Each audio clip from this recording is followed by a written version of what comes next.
Puji Tuhan, selamat pagi Bapak Ibu Saudara yang dikasihi Tuhan. Kita bersyukur kepada Tuhan ya, kita ada hari ini karena anugerah Tuhan, kasih setia Tuhan di dalam setiap kehidupan kita.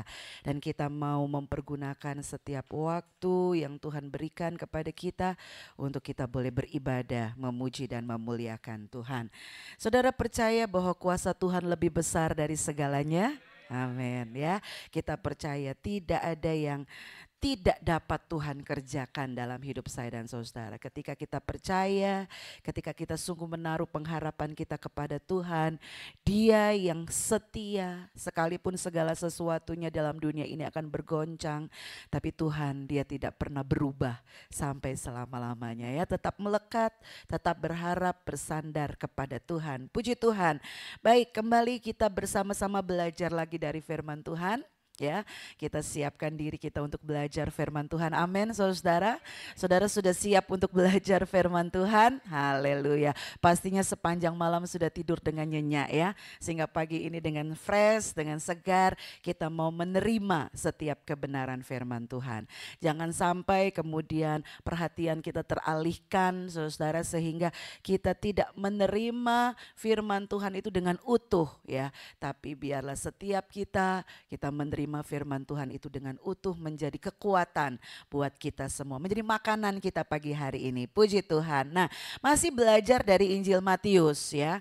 Kita kembali lagi kepada Injil Matius kita. Kita ada di Fatsal 9 saudara, dan kita akan melihat perikop pada ayat 14 sampai ayat yang ke-17. Judul firman Tuhan pagi hari ini adalah kantong kulit yang baru, atau mungkin kalau dalam bahasa yang lama ya, kirbat kulit yang baru gitu ya.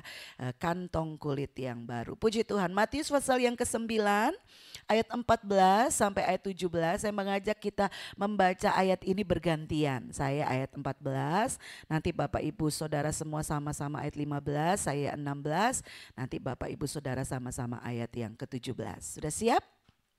Nah, LAI memberi judul perikop ini hal berpuasa ya. Saya mulai dengan ayat yang ke-14. Kemudian datanglah murid-murid Yohanes kepada Yesus dan berkata, "Mengapa kami dan orang Farisi berpuasa tetapi murid-muridmu tidak?"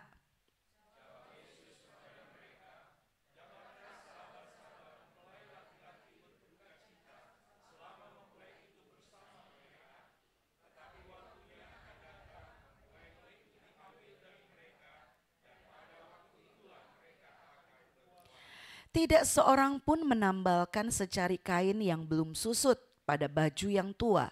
Karena jika demikian, kain penambal itu akan mencabik baju itu, lalu makin besarlah koyaknya.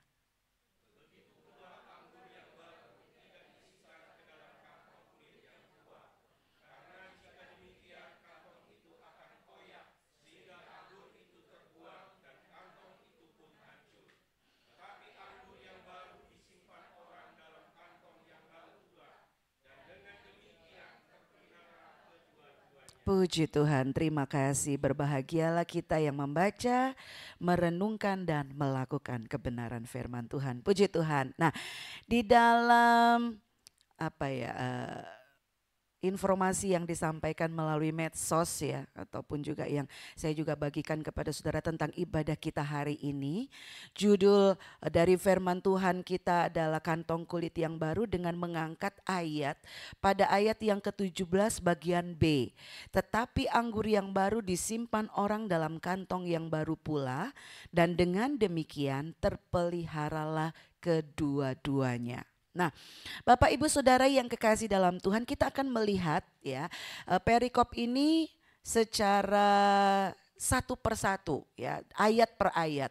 Terlebih dahulu kita melihat ayat yang ke-14. Dikatakan pada ayat yang ke-14, kemudian datanglah murid-murid Yohanes.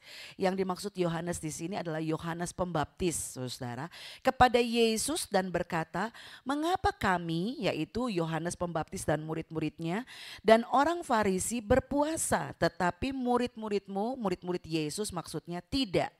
Nah, saudara-saudara yang kekasih dalam Tuhan Yesus Kristus, di sini kita melihat bahwa Tuhan Yesus mendapatkan kritik ya. Bagaimana murid-murid Yohanes Pembaptis ini mengkritik Tuhan Yesus. Masalahnya adalah mereka merasa bahwa mereka ini dan orang-orang Farisi melakukan puasa. Ya, mereka melakukan puasa, tetapi mereka melihat murid-murid Yesus tidak. Gitu. Jadi problemnya di sini mereka merasa, murid-murid Yohanes ini merasa, kok mereka dengan orang-orang Farisi mereka berpuasa, tapi mereka melihat murid-murid Yesus tidak berpuasa. Nah, saudara-saudara yang kekasih dalam Tuhan, murid-murid Yohanes Pembaptis ini merasa bahwa mereka dan guru mereka yaitu Yohanes Pembaptis begitu berdisiplin ya dalam hidup mereka, berpuasa, makan sederhana. Nah, kalau saudara tahu yang dilakukan oleh Yohanes Pembaptis itu ya, bagaimana dia dikatakan hidupnya di padang belantara, bajunya kulit unta, lalu makannya belalang ya dan madu, saudara. Nah, dalam kehidupan yang begitu berdisiplin, berpuasa, sederhana dan sebagainya apa yang mereka lakukan. Tetapi menurut pandangan mereka, ya jadi menurut pandangan murid-murid Yohanes ya ini ya saudara yang mengajukan kritik ini, Yesus tidak mengajarkan murid-muridnya berdisiplin. Ini yang menjadi masalahnya. Ya, menjadi masalahnya. Mereka berpuasa, berdisiplin, makan sederhana, hidup sederhana. Tapi mereka melihat Yesus tidak mengajarkan seperti itu. Mereka melihat Yesus tidak mengajarkan seperti itu kepada murid-muridnya. Nah, saudara-saudara kalau saudara cermati pembahasan kita, Injil Matius kita di Fatsal-Fatsal sebelumnya, sebenarnya kita bisa mengambil satu penilaian lah kayak begitu ya. Bahwa kritikan dari murid-murid Yohanes Pembaptis ini sebenarnya tidak objektif. Ya. Mereka mengkritik, mereka mengajukan penilaian berdasarkan pandangan mereka sendiri. Apa yang mereka lihat. Berdasarkan pendapat mereka sendiri. Sehingga saya katakan mereka enggak objektif. Penilaian mereka, ya, kritikan yang mereka sampaikan itu sifatnya subjektif, artinya pendapat pribadi mereka. Mereka tidak tahu bahwa sebenarnya Tuhan Yesus mengajarkan kepada murid-muridnya bahwa jika mereka berpuasa, apa yang harus dilakukan? Jangan dilihat orang lain. Ingat lagi ya, pelajaran Injil Matius pasal 6. Nah, bagaimana kalau mereka berpuasa?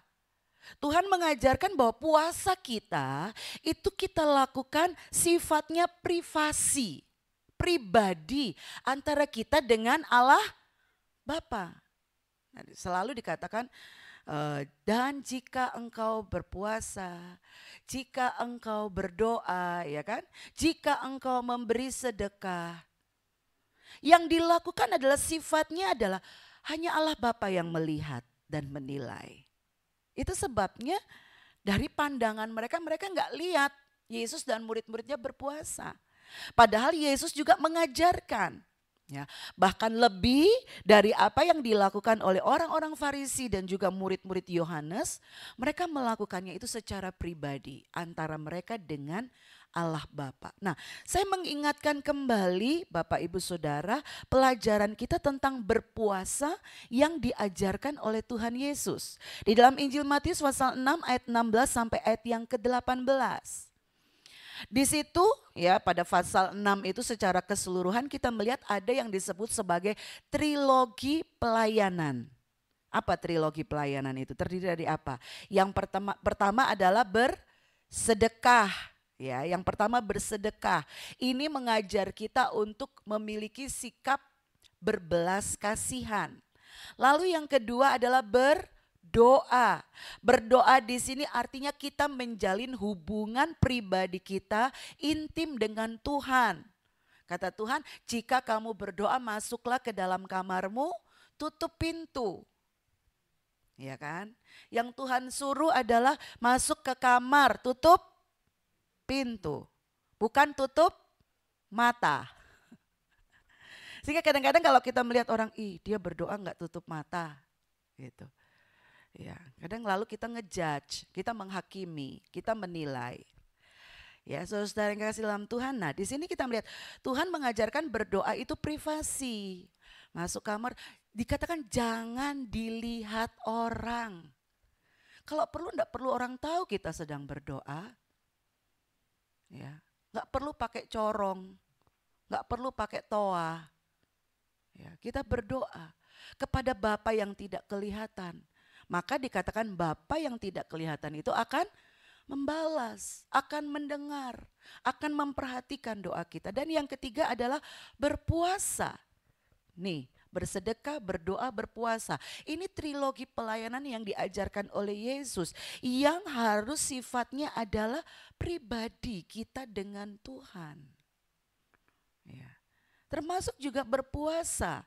Nah, saudara-saudara yang kekasih dalam Tuhan, berpuasa ini mengajarkan kita disiplin rohani. Artinya kita menahan diri, menahan keinginan kita. Sebagaimana kita menahan lapar dan haus, kita menahan keinginan-keinginan kita. Untuk apa? Untuk kita mencari hadirat Tuhan. Untuk kita mendekatkan diri kita kepada Tuhan. Ya, jadi berpuasa itu tujuannya mencari hadirat Tuhan. Mendekatkan diri kepada Tuhan, merendahkan diri kepada Tuhan. Bukan istilahnya demo sama Tuhan. Tuhan, kalau Tuhan gak jawab saya mogok makan. Gitu. Tidak, saudara, ya. Tetapi berpuasa itu di mana kita merendahkan diri, mencari hadirat Tuhan, kehendak Tuhan dalam kehidupan kita. Nah, ketiga hal ini harus saya dan saudara kerjakan dengan kesadaran bahwa Tuhanlah yang mengetahui dan melihat apa yang kita kerjakan. Amin. Ya, itu harus jadi motivasi kita. Tuhan yang melihat tujuan, niat kita.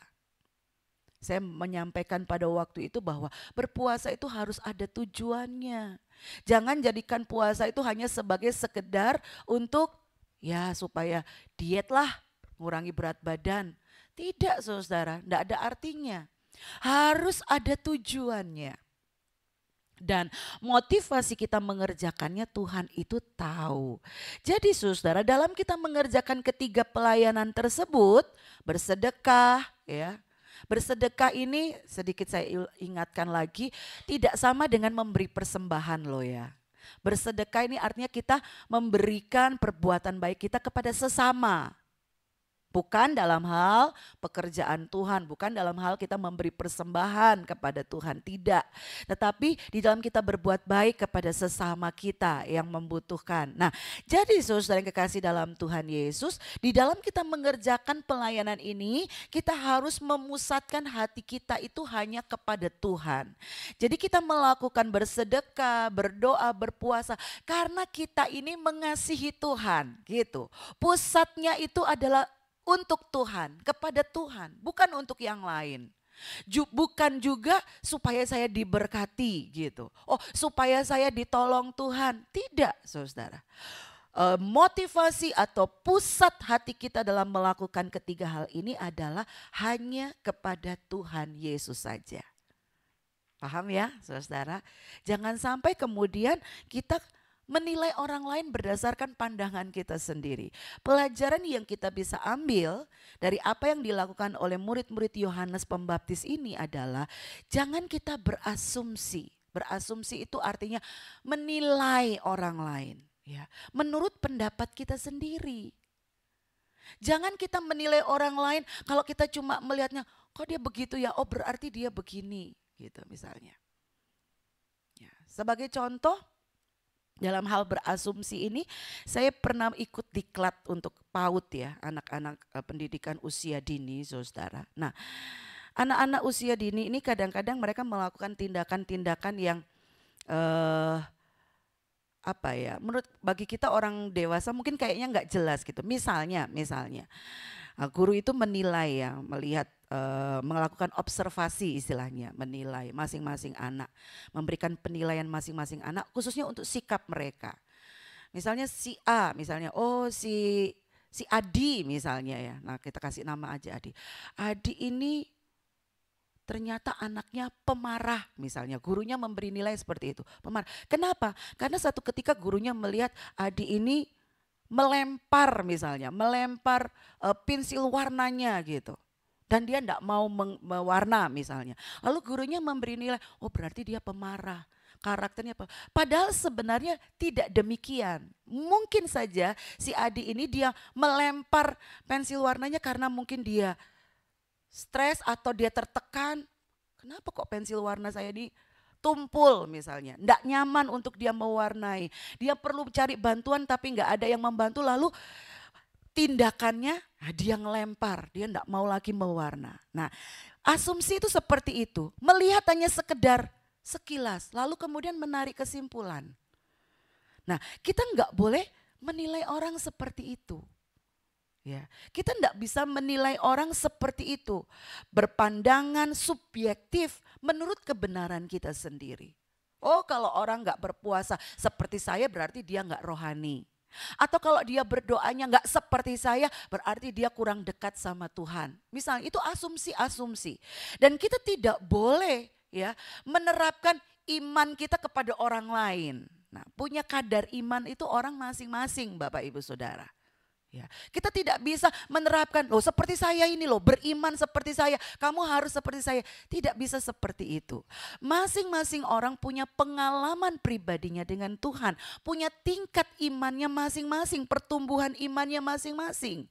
Jadi pelajaran yang kita bisa ambil di sini pada ayat 14, jangan kita berasumsi, jangan menilai orang lain menurut kebenaran diri kita sendiri.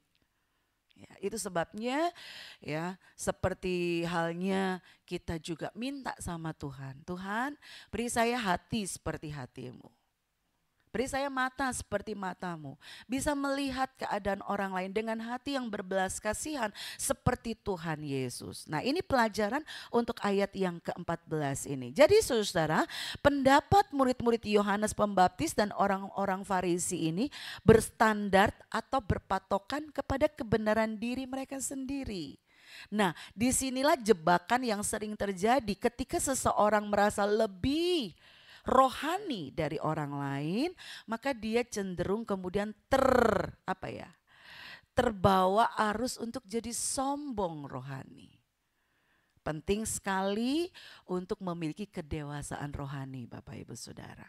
Semakin bertambahnya karunia kita di dalam Tuhan, ya, semakin juga seharusnya kedewasaan rohani kita, sehingga seimbang, kita tidak menjadi orang yang sombong rohani, tetapi semakin kita ditambahkan karunia oleh Tuhan, semakin kita rendah hati di hadapan Tuhan. Amin. Puji Tuhan. Semakin diberkati, semakin rendah hati. Semakin dipakai Tuhan, semakin rendah hati. Semakin kita berkata, aku bukan siapa-siapa, seperti Yohanes Pembaptis, ya. Membuka tali kasutnya pun, kata Yohanes Pembaptis tentang Yesus, aku gak layak.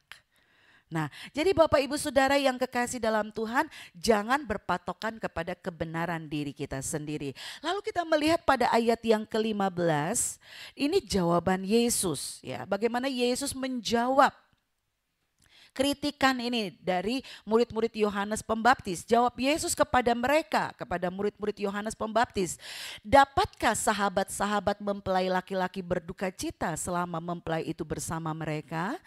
Tetapi waktunya akan datang, mempelai itu diambil dari mereka dan pada waktu itulah mereka akan berpuasa. Nah, Bapak Ibu Saudara yang kekasih dalam Tuhan, di sini kita melihat ya bagaimana hikmat dan kebijaksanaan Tuhan Yesus dalam menjawab. Tuhan Yesus tidak serta-merta menjawab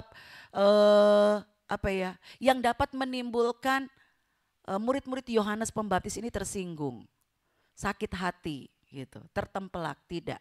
Yesus punya caranya menjawab dengan begitu baik sehingga murid-murid Yohanes Pembaptis mereka tidak tersinggung, mereka tidak tersakiti, tapi mereka juga memiliki pemahaman tentang kebenaran. Nah, mempelai di sini, yang dimaksud mempelai di sini adalah Yesus, sementara sahabat-sahabat mempelai menunjuk kepada murid-murid Yesus.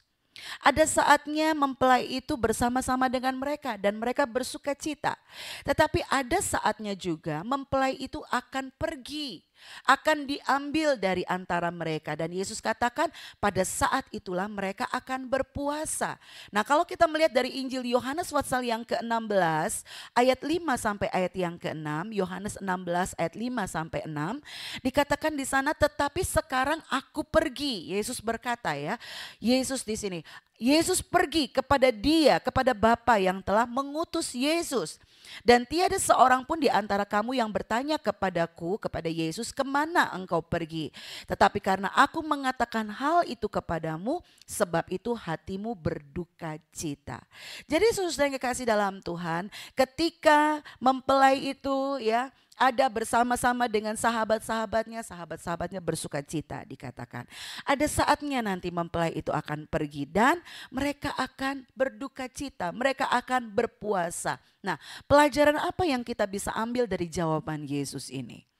Bahwa segala sesuatu itu ada waktunya. Segala sesuatu itu ada masanya. Seperti yang ditulis dalam Pengkhotbah pasal 3 ayat 1. Ya, Pengkhotbah pasal 3 ayat yang pertama berkata, untuk segala sesuatu ada masanya, untuk apapun di bawah langit ada waktunya. Jadi segala sesuatu dalam hidup ini ada waktunya. Demikian juga dalam hal berpuasa, ada waktunya berpuasa, ada waktunya juga enggak puasa, saudara. Ya, artinya apa? Ada masanya bersuka cita, ada juga masanya merendahkan diri berpuasa. Jalani kehidupan ini wajar. Ya, wajar saja. Waktunya kita bersuka cita, ya bersuka citalah. Waktunya kita merendahkan diri, berpuasa. Berpuasalah dengan sungguh-sungguh tanpa harus menunjukkan kepada orang lain bahwa kita sedang merendahkan diri, sedang berpuasa. Itu maksudnya. Ya, kalau kita melihat yang lain sebagai ayat pendukung dalam Yakobus pasal 5 ayat 13, Yakobus pasal 5 ayat 13 dikatakan kalau ada seorang di antara kamu yang menderita, baiklah ia berdoa. Tapi apa menderita terus? Selanjutnya, kalau ada seorang yang bergembira, baiklah ia menyanyi. Jadi segala sesuatu itu ada bagiannya gitu loh saudara. Ya. Jangan berlebih-lebihan, jangan jadi nggak wajar. Lakukan segala sesuatu pada tempatnya. Kalau kita lihat yang lain, Pengkhotbah pasal 7 ayat yang ke-14. Pengkhotbah 7 ayat 14. Pada hari mujur bergembiralah, tetapi pada hari malang ingatlah bahwa hari malang ini pun dijadikan Allah seperti juga hari mujur supaya manusia tidak dapat menemukan sesuatu mengenai masa depannya. Ya, jadi yang Tuhan inginkan lakukan sesuai porsinya. Ya, lakukan sesuai porsinya. Jangan berlebih-lebihan. Lakukan segala sesuatu dengan wajar saja. Ya kalau bergembira, bergembiralah, bersukacita. Menyanyi, menyanyilah dengan sukacita. Dan ketika saatnya kita harus merendahkan diri, mendisiplin diri kita, ya, merendahkan diri kita di hadapan Tuhan, lakukan itu. Dengan tujuan, dengan motivasi, dengan hati yang tertuju hanya kepada Tuhan. Puji Tuhan. Nah, saudara-saudara yang kekasih dalam Tuhan, selanjutnya pada ayat yang ke-16 dan ayat yang ke-17 Injil Matius pasal 9, di sini berbicara tentang kain dan kantong kulit yang baru. Dikatakan ayat 16 dan 17 kembali kita kepada Matius 9 ayat 16-17, tidak seorang pun menambalkan secari kain yang belum susut atau masih baru pada baju yang tua. Karena jika demikian kain penambal itu akan mencabik baju itu lalu makin besarlah koyaknya. Begitu pula anggur yang baru tidak diisikan ke dalam kantong kulit yang tua. Karena jika demikian kantong itu akan koyak sehingga anggur itu terbuang dan kantong itu pun hancur. Tetapi anggur yang baru disimpan orang dalam kantong yang baru pula dan dengan demikian terpeliharalah kedua-duanya. Nah, saudara-saudara di sini ya Tuhan Yesus sedang memberikan gambaran, ilustrasi dengan menggunakan kain Ya, ada kain yang baru, ada kain yang tua, baju yang tua, dan ada kantong kulit yang baru, kantong kulit yang tua, serta air anggur. Apa yang sebenarnya sedang dibicarakan oleh Tuhan Yesus di sini? Tuhan Yesus sedang berbicara tentang kehidupan pengikut Kristus. Siapa pengikut Kristus? Saya dan saudara. Ya, kita gitu. Nah, dalam hal ini dalam konteks atau dalam pembacaan firman Tuhan ini murid-murid Yesus. Kita adalah pengikut Kristus dan kemudian dibandingkan dengan orang-orang Farisi.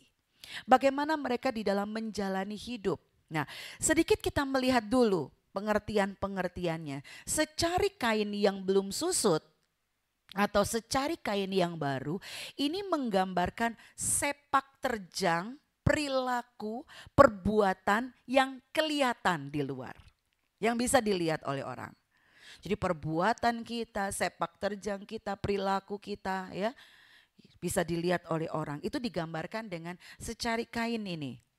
Ya, secari kain yang belum susut atau baru. Lalu kemudian anggur yang baru di sini menggambarkan tentang hukum-hukum kerajaan Allah. Pengajaran-pengajaran Yesus Kristus digambarkan seperti anggur yang baru. Dan kantong kulit itu menggambarkan hati kita, hidup kita. Paham ya? Ya, jadi kantong kulit itu menggambarkan hati kita, hidup kita. Anggur yang baru mengajarkan apa? Hukum-hukum kerajaan Allah atau pengajaran-pengajaran yang Yesus sampaikan. Sedangkan secari kain, ya kain yang baru itu menggambarkan sepak terjang yang dilihat oleh orang lain, yang nampak di luar. Nah, saudara-saudara, di dalam 2 Korintus pasal 5 ayat 17, 2 Korintus 5 ayat 17 dikatakan di sana, siapa yang ada di dalam Kristus dia adalah ciptaan baru. Yang lama sudah berlalu, sesungguhnya yang baru sudah datang. Nah, dikatakan siapa yang ada dalam Kristus itu ciptaan yang baru. Saya saudara yang ada di dalam Kristus ini, kita ini adalah ciptaan yang baru. Apa yang baru? Apa yang baru? Yang berubah dalam diri kita ketika kita menjadi pengikut Kristus, ketika kita berjumpa dengan Yesus, ketika kita menjadi pengikut Kristus, apa yang berubah? Bukan tampilan fisiknya kan saudara? Enggak kan? Di luar tampilan fisik kita, wajah kita, tubuh kita, perawakan kita ya gak berubah seperti ini. Tetapi yang berubah adalah, apa yang berubah? Manusia batinia kita. Batin kita yang berubah, roh kita yang berubah, jiwa kita yang berubah, yang di dalam ini yang berubah. Jadi cara kerjanya Tuhan ketika dia memperbarui seseorang itu mulai dari dalam. Dari dalam lalu kemudian keluar, terpancar keluar. Itu cara kerjanya Tuhan, bukan dari luar terus ke dalam, tidak. Bukan bersihkan dulu yang di luar baru kemudian katanya membersihkan yang di dalam, tidak. Tapi Tuhan kerjanya bersihkan dulu yang di dalam, perbarui dulu yang di dalam, maka terus akan memancar keluar, menghasilkan buah-buah perbuatan perilaku yang baik, yang berkenan kepada Tuhan. Saudara-saudara, Tuhan Yesus menawarkan suatu kehidupan yang baru kepada kita. Ya, melalui ajarannya. Melalui Injil perjanjian baru yang Yesus bawa. Dia memberi kepada kita suatu kehidupan yang baru. Sukacita yang baru di dalam batin kita. Ya, jadi kehadiran Yesus sekali lagi, kehadiran Yesus datang itu menawarkan kepada kita suatu pembaharuan, kehidupan yang baru, sukacita yang baru di dalam batin kita. Suatu anggur yang baru di dalam jiwa kita. Ya, yang ketika dia mengubahkan yang di dalam ini akan terpancar keluar. Kelihatan melalui kelakuan kita, perbuatan baik kita, perbuatan ibadah kita yang nampak. Sehingga Yang nampak di luar ini bukan polesan. Gitu. Yang nampak di luar ini bukan kosmetik. Bukan hanya sekedar supaya dilihat orang baik. Bukan supaya sekedar dilihat orang saleh. Tidak. Tetapi yang Yesus bawa, yang Yesus tawarkan, yang Yesus berikan kepada kita adalah di dalam ini dulu dibaharui. Ya, sehingga setelah yang di dalam ini dibenahi, diperbaharui, maka keluar sesuatu yang memang mengalir. Ya, asli, nggak dibuat-buat. Jadi seharusnya ibadah, perbuatan baik yang kita kerjakan itu berasal dari dalam ini yang sudah dibenahi. Bukan hanya sekedar supaya dinilai baik oleh orang lain, dinilai saleh. Gitu. Ya, jadi saudara yang kekasih dalam Tuhan Yesus Kristus, segala sesuatu yang nampak di luar, nampak baik di hadapan orang, itu harusnya sumbernya dari dalam. Gitu. Kalau yang nampak baik cuma di luar, ya, ibaratnya seperti kuburan, di luar dilabur putih, dalamnya penuh dengan tulang belulang, penuh dengan kebusukan. Maka kita menjadi orang-orang yang munafik. Seperti yang Yesus sampaikan kepada ahli Taurat dan orang-orang Farisi. Di luarnya kelihatan putih, dikatakan engkau membersihkan cangkir pinggan di luarnya, tapi dalamnya penuh dengan rampasan katanya. Dalamnya belum dibenahi, belum diperbaharui. Maka kita hipokrit saudara, munafik. Cuma di luarnya saja kelihatan baik, dalamnya penuh dengan hal-hal yang busuk, yang tidak berkenan kepada Tuhan. Nah, saudara-saudara yang kekasih dalam Tuhan Yesus, setiap kita beribadah, setiap hari tentunya kita diajarkan, ya, untuk apa? Untuk baca firman, untuk mendengar firman, untuk merenungkan firman, dan untuk melakukan firman. Dengar, baca, renungkan, lakukan firman. Nah, firman Tuhan ini yang kita baca, yang kita dengar, ini harus memberikan dampak kepada diri kita, dalam hidup kita. Ya. Jadi berapa lama saudara sudah menjadi pengikut Kristus, jadi orang Kristen? Udah berapa banyak kita mendengar firman? Udah berapa banyak kali kita baca Alkitab dari Kejadian sampai Wahyu, ulangi lagi Kejadian sampai Wahyu, ulangi lagi Kejadian sampai Wahyu. Udah berapa kali? Apakah firman itu memberi dampak dalam hidup kita? Memberikan pengaruh enggak dalam hidup kita? Mengadakan sesuatu perubahan enggak dalam hidup kita? Harusnya firman Tuhan itu mengubah kehidupan kita, batin kita, bukan hanya tampilan luarnya saja. Jadi saudara, yang harus terjadi dalam kehidupan setiap kita adalah firman itu harus memberi dampak, memberi perubahan dalam hidup kita. Percuma kita kalau cuma baca firman Tuhan, dengar firman Tuhan, rajin sih ke gereja nggak pernah bolong. Tapi begitu dengar firman Tuhan, yang didengar ya udah masuk telinga kiri, keluar telinga kanan. Bablas. Nggak ada sesuatu pun yang dikerjakan firman itu dalam hidup kita. Nggak ada artinya, saudara. Tidak ada gunanya. Firman yang kita dengar, firman yang kita baca harus, saya katakan harus memberi pengaruh dalam hidup saya dan saudara. Ya, harus memberi pengaruh sehingga kantong kulit hidup kita ini jadi baru. Bukan lagi yang lama. Tapi menjadi satu kantong kulit yang baru.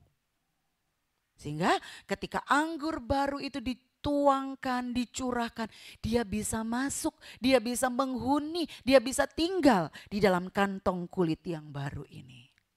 Saudara, kalau firman Tuhan, ya saya ulangi, firman Tuhan harus mengubah hidup kita sekarang. Firman Tuhan harus mengubah hidup kita sekarang.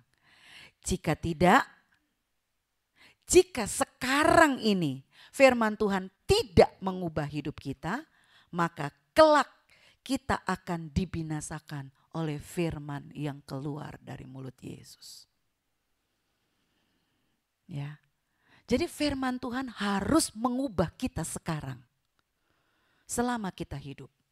Ada satu saatnya nanti firman yang keluar dari mulut Yesus akan dipakai untuk menghukum orang-orang yang tidak percaya kepada Yesus. Jangan sampai kita ada di dalamnya. Karena kita nggak diubahkan oleh firman itu sekarang. Itu sebabnya Bapak Ibu Saudara, ketika kita mendengar firman Tuhan, ketika kita membaca firman Tuhan, lakukan itu dengan sungguh-sungguh. Perhatikan dengan baik dan biarlah firman Tuhan itu mengerjakan sesuatu dalam hidup kita, mengubah kita. Karena memang seharusnya kita semua ini harus berubah. Kita semua harus berubah. Kita nggak bisa mewarisi kerajaan sorga dengan kehidupan kita yang masih daging seperti ini. Kita harus berubah dan yang mengerjakan perubahan itu adalah firman Tuhan dan pekerjaan Roh Kudus. Kita harus meluaskan firman Allah dan Roh Kudus itu mengubah kita. Kita nggak bisa bilang, aku nggak perlu berubah, aku sudah baik. Tidak, saudara, tidak. Kita semua harus diubahkan.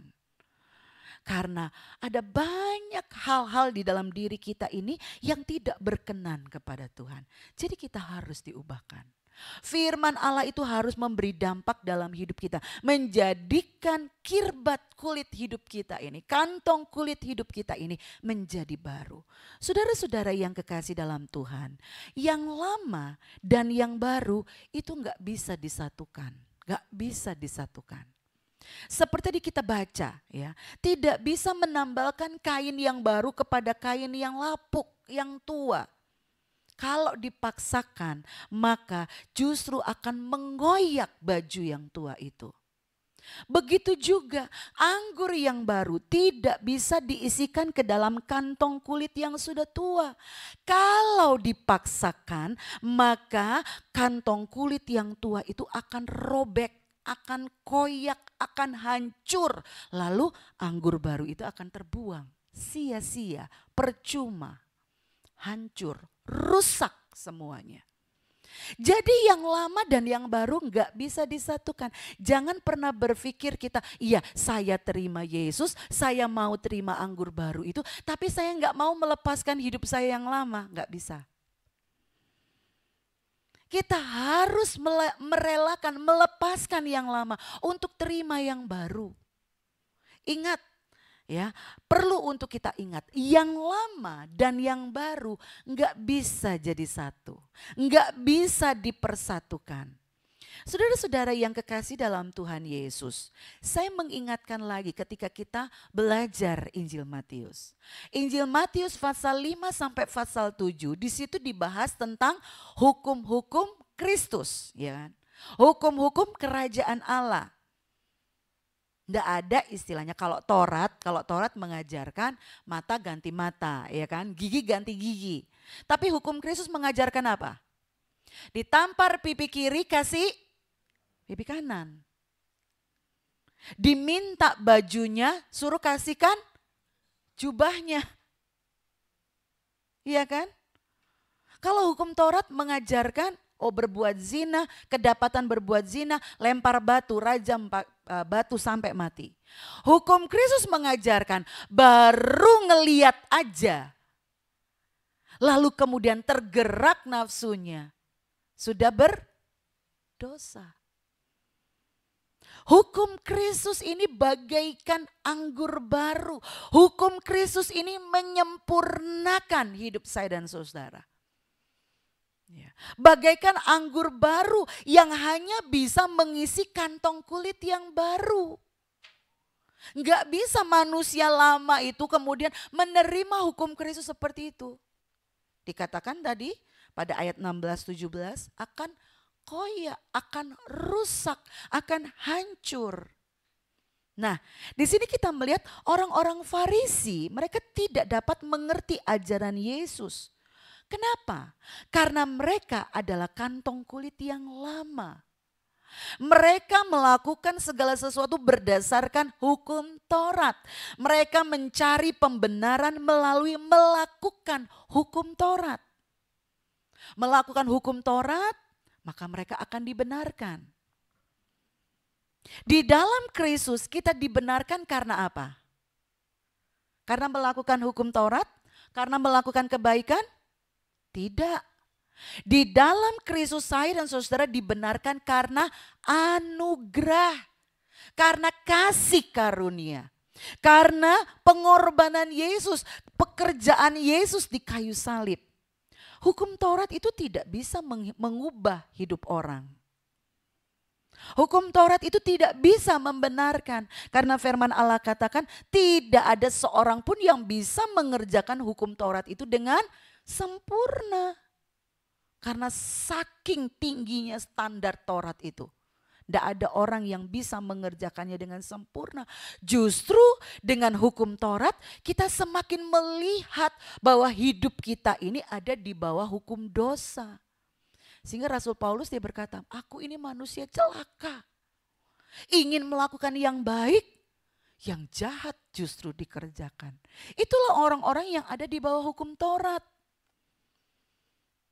Nah, itu sebabnya saudara saya katakan tadi, hukum Taurat tidak bisa membenarkan. Hukum Taurat tidak bisa mengubah hidup orang. Yang bisa kita lihat, apa yang dilakukan oleh orang Farisi ahli Taurat? Mereka munafik. Supaya terlihat mereka melakukan hukum Taurat, kelihatan baik di luarnya, padahal dalamnya amburadul. Akhirnya menimbulkan orang-orang yang munafik.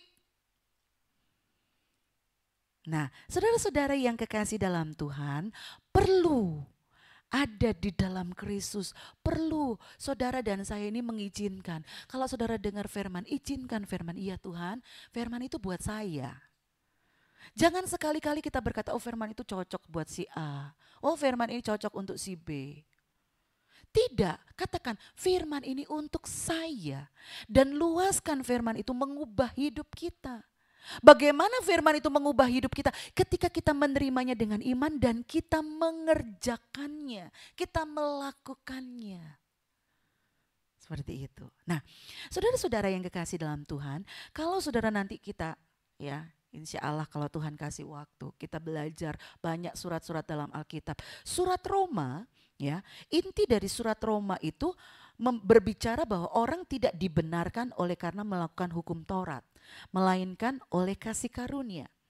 Sementara kalau kita belajar surat Galatia itu mengajarkan bahwa orang itu tidak disucikan oleh hukum Taurat.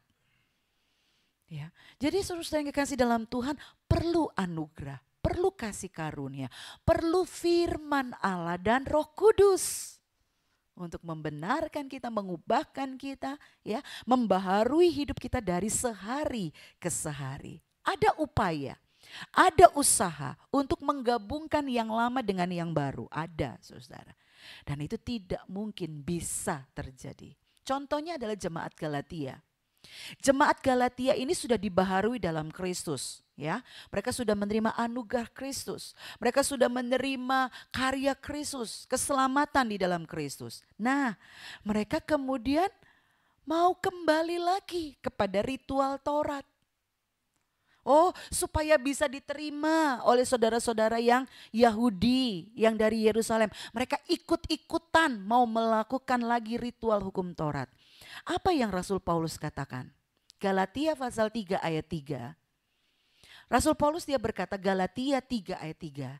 Rasul Paulus dia berkata begini, adakah kamu sebodoh itu? Kamu telah mulai dengan roh, maukah kamu sekarang mengakhirinya di dalam daging? Orang yang sudah menerima anugerah keselamatan, pembenaran di dalam Kristus, lalu kemudian mau kembali lagi. Ya, saya melakukan perbuatan baik supaya saya selamat. Dia dikatakan bodoh. Itu sama dengan mulai dengan roh, mengakhiri dengan daging, rusak. Jadi saudara-saudara yang kekasih dalam Tuhan Yesus Kristus, kita tidak bisa kalau hidup kita sudah dibaharui. Hiduplah di dalam pembaharuan itu. Hiduplah di dalam kasih karunia. Jangan kembali lagi kepada tradisi, kepada ritual-ritual, ya, perjanjian lama. Duh, rasanya kurang marem ya. Masa diselamatkan cuman karena anugerah, cuma-cuma diberikan gratis. Rasanya perlu memberikan andil dengan perbuatan. Supaya saya ini keselamatan ini lebih berbobot. Tidak perlu saudara, tidak perlu. Karya Yesus Kristus di kayu salib sudah cukup. Itu anugerah. Dan selanjutnya hiduplah di dalam anugerah. Berbuatlah baik karena saudara dan saya sudah diselamatkan. Itu wajib. Beribadahlah karena kita adalah milik Kristus. Itu wajib. Artinya kalau kita rajin beribadah itu enggak memberikan nilai plus saudara, enggak. Oh kalau saya rajin berbuat baik, oh berarti saya lebih dari yang lain. Tidak, karena memang sewajarnya begitu. Karena kita sudah diselamatkan, karena kita ini milik Kristus, karena kita sudah menerima anugerah. Gitu. Ya saudara, paham ya? Jadi inilah pelajaran yang perlu untuk kita pelajari, perlu pembaharuan. Ya, perlu hidup kita ini dibaharui, perlu kita menjadi kantong kulit yang baru, harus malah saudara. Hidup kita harus menjadi kantong kulit yang baru, maka anggur baru yang dari Tuhan akan melimpah dalam hidup kita. Dan dari hidup kita ini akan memancar berkat Tuhan. Suatu kali kelak menjelang kedatangan Tuhan Yesus. Ya, sekali lagi, menjelang kedatangan Tuhan Yesus, satu kali kelak dunia ini akan dilanda krisis. Krisis besar-besaran. Krisis yang hebat, luar biasa. Namun ada janji Tuhan bagi pengikut Kristus yang hidupnya bagaikan kantong kulit yang baru, yang hidupnya penuh dengan anggur yang baru. Wahyu pasal yang ke-6 ayat yang ke-6. Wahyu pasal yang ke-6 ayat yang ke-6. Dikatakan di situ, dan aku mendengar seperti ada suara di tengah-tengah keempat makhluk itu berkata, secupak gandum sedinar dan 3 cupak jelai sedinar. Tetapi apa dikatakan di situ? Janganlah rusakkan minyak dan anggur itu. Apa yang gak boleh rusak? Walaupun harga-harga begitu melambung, kesulitan pangan, dikatakan gandum secupak itu sedinar sehari, upah sehari orang kerja saudara. Jelai 3 cupak sedinar harganya. Tapi janji Tuhan, minyak dan anggur itu tidak akan dirusakkan. Siapa? Orang-orang Kristen yang penuh dengan anggur baru itu. Anak-anak Tuhan, pengikut-pengikut Kristus yang penuh dengan anggur baru. Bagaimana supaya penuh dengan anggur baru? Kantong kulitnya harus baru. Nggak bisa penuh dengan anggur baru kalau kantong kulitnya nggak dibarui. Ingat tadi dikatakan akan koyak, akan hancur. Hidup kita, hati kita harus dibaharui. Dibaharui pakai apa, saudara? Firman Allah ini. Firman Allah. Jadi sekali lagi, firman Allah itu harus berdampak dalam hidup kita. Kiranya Tuhan Yesus menolong kita. Tidak ada orang yang bisa mengubahkan orang lain, saudara. Tidak ada. Ya. Suami nggak bisa mengubah istrinya. Istri juga nggak bisa mengubah suaminya. Gembala nggak bisa mengubah jemaat, saudara. Nggak ada. Cuma satu yang bisa mengubah kita, Tuhan Yesus melalui firman dan Roh Kudusnya. Tapi kalau kita tutup pintu, nggak mau, belum apa-apa, mau dengar firman udah. Kita nggak konsen, kita nggak fokus, pikiran kita terpecah-pecah ketika kita mendengar firman. Bagaimana kita bisa mendengar firman itu dengan baik? Iya enggak, saudara? Guru-guru supaya pelajaran masuk, anak-anak harus memperhatikan waktu materi itu diajarkan. Ayo semua sini lihat lihat sama bapak ibu atau lihat nih di layar. Ya, dengan media disampaikan supaya anak-anak ngerti. Tapi kalau anak itu main sendiri, ngobrol sendiri, saudara, ya main HP di kelas, enggak ada ya. Enggak boleh ya bawa HP di kelas ya. Ya, tapi di gereja banyak, saudara. Nah, gimana bisa mendengar firman itu dengan fokus? Nah, ini perlu jadi perhatian kita. Ya, saudara, ini perlu menjadi perhatian kita. Bagaimana kita bisa pulang dengan bawa firman. Oh, tadi firman Tuhan itu maunya begini loh. Lalu kita kerjakan. Ya, kalau pulang nggak bawa apa-apa, kosong, karena memang tidak memfokuskan diri. Itu sebabnya diingatkan ya. Nah, saudara sudah segar semua pagi ini kan gitu ya. Bisa dengar firman Tuhan dengan baik, nggak ngantuk. Karena ngantuk salah satunya membuat kemudian kita nggak bisa menerima itu dengan utuh. Ya, jadi Bapak Ibu Saudara yang kekasih dalam Tuhan, Tuhan Yesus itu sangat mengasihi saudara loh, banget. Dia sangat baik. Dia mengasihi saudara. Dia ingin saudara menjadi orang-orang yang terpelihara ketika aniaya itu datang. Ketika kesulitan besar itu datang. Jadilah orang Kristen ya di sini. Anggur, minyak dan anggur tidak akan dirusakkan. Oleh sebab itu minta sama Tuhan. Tuhan, berikan aku hati yang baru. Amin. Beri aku hati yang baru Tuhan. Biarlah firman kebenaran itu penuh dalam hidupku. Roh Kudus itu penuh dalam hidupku. Sehingga aku ini menjadi Kristen-Kristen anggur yang dipelihara pada saat kesulitan itu terjadi. Tuhan Yesus memberkati kita semua. Beriku